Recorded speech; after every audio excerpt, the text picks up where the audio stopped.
y sus distribuciones, generar un número aleatorio, calcular media, desviación estándar o métodos estadísticos comparables, así como analizar los resultados. También hay otras opciones para trabajar con el método Monte Carlo. Sería cuando la variable aleatoria no es directamente el resultado de la simulación, o bien cuando se tienen relaciones entre las variables.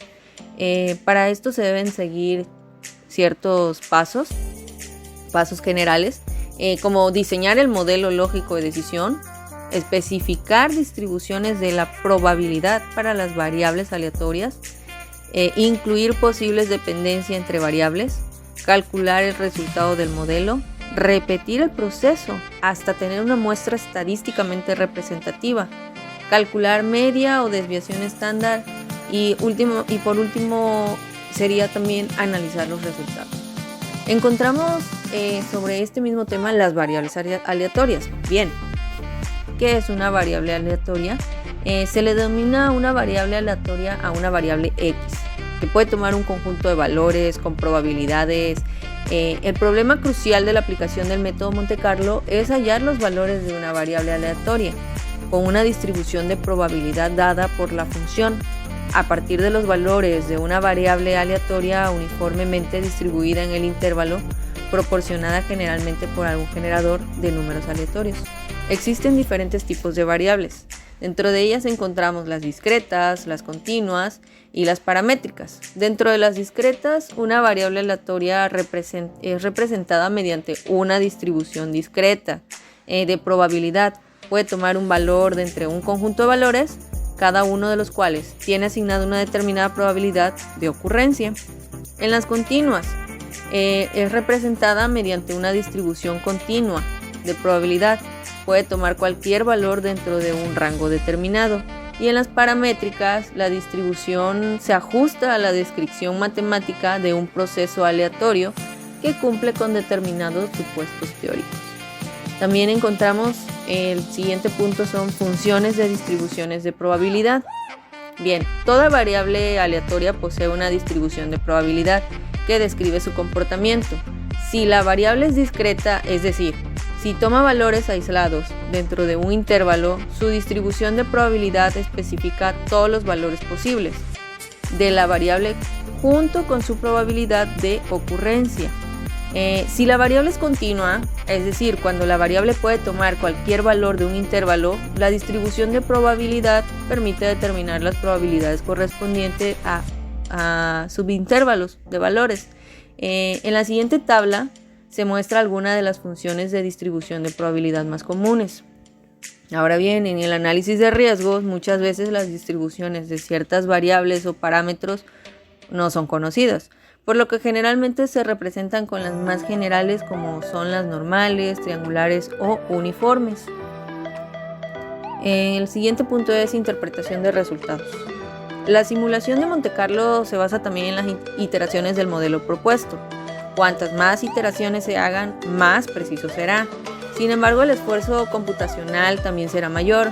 El número de iteraciones dependerá de la complejidad del modelo propuesto. El resultado obtenido después de todas las iteraciones interpretadas por métodos estadísticos puede tener diferentes significados dependiendo del objetivo y de lo que se esté buscando. A continuación se presenta la metodología, que basada en la herramienta de este mismo método, que es para obtener el modificador de la frecuencia. La metodología consta de 4 lineamientos. Número 1, establecimiento y caracterización de las variables. 2, obtención de la función característica del modelo. 3, caracterización de la incertidumbre en términos de Monte Carlo. Y 4, obtención del modificador basado en Monte Carlo. Ahora bien, dentro de la obtención de la función característica del modelo, nos dice que esta función se debe tener para obtener estas caracterizaciones se debe tener en cuenta varias consideraciones, algunas de las cuales ya han sido mencionadas, como por ejemplo conexión entre las variables, restricción de valor final del modificador o los diferentes pesos de la variable. En esta imagen que se encuentra aquí podemos encontrar que está organizado por varios puntos, ¿no? Está el factor organizacional, los factores de la característica del trabajo, factor de las características personales, y dentro de cada una de ellas se desglosa la subcontratación, la formación, comunicación e informe, gestión de la carga de trabajo, condiciones medioambientales, equipamiento de seguridad, habilidades y conocimiento y comportamiento de la persona. También encontramos la caracterización de la incertidumbre en términos de la simulación Monte Carlo, y este es un proceso iterativo que se basa en las generaciones de números aleatorios. Por lo tanto, se tiene que realizar n número de iteraciones para poder obtener un resultado final. Estas iteraciones se han realizado en un rango de incertidumbre asignado, que dicho rango proviene de las características de cada empresa.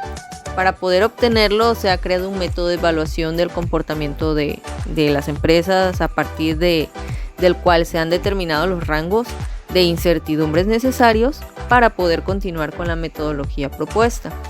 El siguiente punto es la obtención del rango de incertidumbre, y en este pues podemos decir que de acuerdo con el resultado obtenido del método de evaluación del comportamiento de la empresa, se conocen estos valores de las variables y se podrán comparar con los rangos establecidos en la tabla.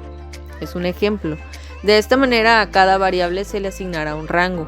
Por ejemplo, pobre, medio o excelente.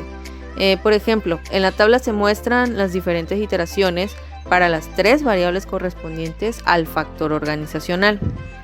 Por último, está el punto de obtención del modificador basado en Monte Carlo. Una vez realizadas todas las iteraciones fijadas para cada variable, se obtendrán 1000 posibles resultados del modificador. El resultado final, que representará el valor del modificador, se obtiene mediante el valor de la media de los posibles valores de dicho modificador. Para ello se han tenido en cuenta las condiciones establecidas, como el tipo de funciones de distribución de probabilidad de las variables, el número de iteraciones y el rango de incertidumbre. A continuación viene Suri Judith Hernández Guzmán y continúa con el tema. Gracias. Gracias, compañera. Bueno, los métodos de Monte Carlo abarcan una colección de técnicas que permiten obtener una solución de problemas matemáticos o físicos por medio de pruebas aleatorias repetidas. En la práctica, las pruebas aleatorias se sustituyen por resultados de ciertos cálculos realizados con números aleatorios. Se estudiará el concepto de variables aleatorias y la transformación de una variable aleatoria discreta o continua. La variable aleatoria. Se denomina variable aleatoria a una variable X que puede tomar un conjunto de valores con probabilidades. Por ejemplo, en la experiencia de lanzar monedas, los posibles resultados son cara o cruz y sus probabilidades son medias. En la experiencia de lanzar dados, los resultados posibles son de 1, 2, 3, 4, 5 o 6 y sus probabilidades respectivas son una sexta parte de ellas. El problema crucial de la aplicación de los métodos de Monte Carlo es hallar los valores de una variable aleatoria, discreta o continua con una distribución de probabilidades por la función X a partir de los valores de una variable aleatoria uniformemente distribuida en el intervalo de 0 a 1 proporcionado por el ordenador o por una rutina incorporada. Variable aleatoria discreta. Se hallan las probabilidades de cada resultado proporcionales al ángulo de cada sector y su apunta. En la segunda columna, la suma total debe dar a la unidad. En la tercera columna se describen las probabilidades acumuladas.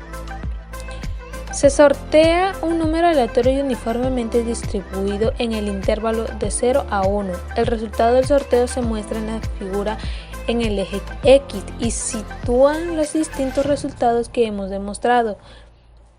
En el eje vertical, las probabilidades en forma de segmentos verticales de longitud igual a la probabilidad P de cada uno de los resultados. Dichos segmentos se ponen unos a continuación de los otros, encima de respectivos resultados X. Se obtiene así una función escalonada cuando se sortea una variable aleatoria Y. Se traza una recta horizontal cuya ordena sea Y, se busca el resultado cuya abscisa sea la intersección de dicha recta horizontal y del segmento vertical, tal como se señala con la flecha en la figura. Si el número aleatorio Y está comprendido entre 0.25 y 0.75, se obtiene el resultado denominado X1. También tenemos la variable aleatoria continua. Una variable aleatoria continua es aquella que puede tomar cualquier valor, al menos teóricamente, entre dos fijados. Los valores de una variable no se repiten. Cuando observamos valores de una variable aleatoria continua, existe una ilimitación en cuanto al número de valores que puede tomar la misma. Esto es, en la práctica la variable no toma infinitos valores. A la hora de medir el peso o la estatura, por ejemplo, se trabaja con un número preciso de decimales, que puede ser grande pero nunca será infinito. Lo que se está haciendo es lo que se llama una discretización a la hora de tomar datos. Generador de números aleatorios. Un generador de números aleatorios es un dispositivo informático o físico diseñado para producir secuencias de números sin orden. Hasta el minuto hemos descrito cómo los experimentos de simulación seleccionan una fuente de números aleatorios. Es importante, por lo tanto, disponer de un buen generador de números aleatorios en áreas de la computación y estadística. Muchas gracias por su atención.